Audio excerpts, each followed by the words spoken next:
علی اصغر چشاتو باز کن پاشو مادر. बिस्मिल्लाहिर्रहमानिर्रहीम, अस्सलाम वालेकुम. आप देख रहे हैं MK मार्केटिंग और मैं हूं अरीज फातिमा. नाज़रीन कराम, हमने आपसे ये शेयर किया था जो इमाम हुसैन और उनके खानवादा का मदीना से सफ़र शुरू हुआ था.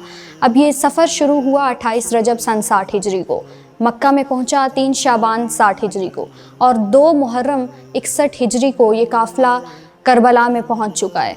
इमाम हुसैन अलैहिस्सलाम करबला के आखिरी शहीद हैं. ये सफ़र यहाँ ख़त्म नहीं हुआ. इस सफ़र ने 10 मुहर्रम के बाद आगे भी सफ़र करना है जो कूफ़ा तक का सफ़र है. लेकिन चूँकि हमने मदीना से मदीना तक का सफ़र बयान करना है तो उसमें करबला के बाद जो इमाम हुसैन अलैहिस्सलाम के बग़ैर इमाम के काफ़िले ने सफ़र किया वो कूफ़ा तक का सफ़र था. जो करबला से कूफ़ा तक का सफ़र है वो 3 रोज़ में मुकम्मल हुआ. और कूफ़ियों के बारे में आज भी एक चीज़ बहुत ज़्यादा मशहूर है और ये कहा जाता है कि कूफ़ा के लोगों में वफ़ा नहीं होती.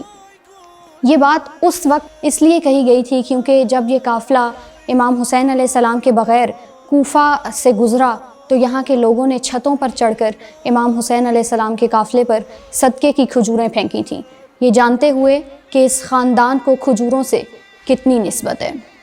अब इस काफ़िले में इमाम हुसैन अलैहिस्सलाम नहीं हैं और इस काफ़िले की सरबराही कर रही हैं जनाब ज़ैनब. ये काफ़िला कैसे आगे बढ़ा? अगर हम इसको यूँ समेटें कि ये एक जंग थी हक़ और बातिल के दरमियान, जिसमें बज़ाहिर फ़तह हासिल हुई बातिल को, लेकिन क़यामत तक के लिए हक़ सरबुलंद हो गया. क़यामत तक के लिए हक़ की जीत हो गई, हक़ कामयाब हो गया. टिल्ला ज़ैनबिया एक मकाम है यहाँ पे जिसमें जनाब ज़ैनब जो हैं इमाम हुसैन अलैहिस्सलाम की सारी जंग को देख रही थी. और एक टिल्ला ज़ैनबिया आज भी जब ज़ायरीन ज़ियारत के लिए जाते हैं तो वो टिल्ला ज़ैनबिया की ज़ियारत करते हैं. ये वो मकाम है जहाँ जनाब ज़ैनब ने अपने भाई की सारी जंग को देखा. जब जंग हो रही थी तो जनाब ज़ैनब इमाम ज़ैनुल आबिदीन के पास आईं. चूँकि इमाम ज़ैनुल आबिदीन बीमारी के बाइस जंग में शिरकत नहीं कर सके तो जनाब ज़ैनब ने इमाम ज़ैनुल आबिदीन से फ़रमाया, मौला जागिए, गफ़लत से आँखें खोलिए, जलता है ख़ैमा जागिए, उठते हैं शोले जागिए, मौला लुटता है कुंबा जागिए. इमाम ज़ैनुल आबिदीन उठे और देखा कि कोई भी आस पास नहीं है. इमाम ने फ़रमाया, ज़ैनब बाबा कहाँ हैं? बीबी ज़ैनब ने फ़रमाया, इमाम कुछ भी नहीं बचा, बाबा शहीद हो गए. थोड़ी सी बीमारी से आफाका हुआ तो इमाम ज़ैनुल आबिदीन बाहर निकले. देखा कि बाबा का सर नोके नेज़े पर है. बुलंद आवाज़ में सलाम पेश किया और फ़रमाया कि ज़ैनब, मेरे बाबा का सर नोके नेज़ा पर भी मेरे सलाम को सुन रहा है.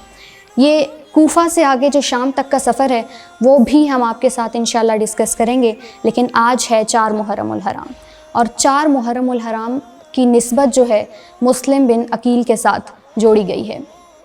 जनाब मुस्लिम बिन अकील जो हैं वो करबला के पहले शहीद हैं और इनको दारुल अमान की छत पर लाया गया. जब इनको दारुल अमान की छत पर लाया गया तो जनाब मुस्लिम बिन अकील ने कहा, देखो तुम मुझे शहीद करने लगे हो, देखो मुझे शहीद ना करो, मेरी कुछ वसीयत है. एक मलऊन पास खड़ा था, उसने फ़रमाया कि क्या आपकी क्या वसीयत है? तो जनाब मुस्लिम बिन अकील ने फ़रमाया कि मैंने कूफ़ा में किसी का कत्ल देखा है, मेरी शहादत के बाद मेरी तलवार बेच देना और उसकी मदद कर देना. फ़रमाया कि देखो अभी तुम मुझे शहीद ना करो, मेरी एक दूसरी वसीयत भी है. कहा गया कि क्या वसीयत है? फ़रमाया मुझे पानी पिला दो. जनाब मुस्लिम बिन अकील को पानी पेश किया गया, लेकिन इस कदर ज़ख्मी थे, इस कदर लहू लुहान थे, दांत मुबारक इस कदर शहीद थे कि वो प्याला जैसे ही जनाब मुस्लिम बिन अकील ने अपने करीब किया तो वो पानी का प्याला खून से भर गया और वो पानी पीने के काबिल नहीं रहा. तो आसपास के लोगों ने कहा कि जब पानी पीना नहीं था तो मांगा क्यों?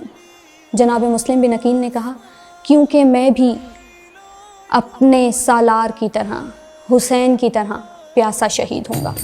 خیلی دعا کردم نشو، مشکو بغل کردم نشو، داداش حسین شرمندتم.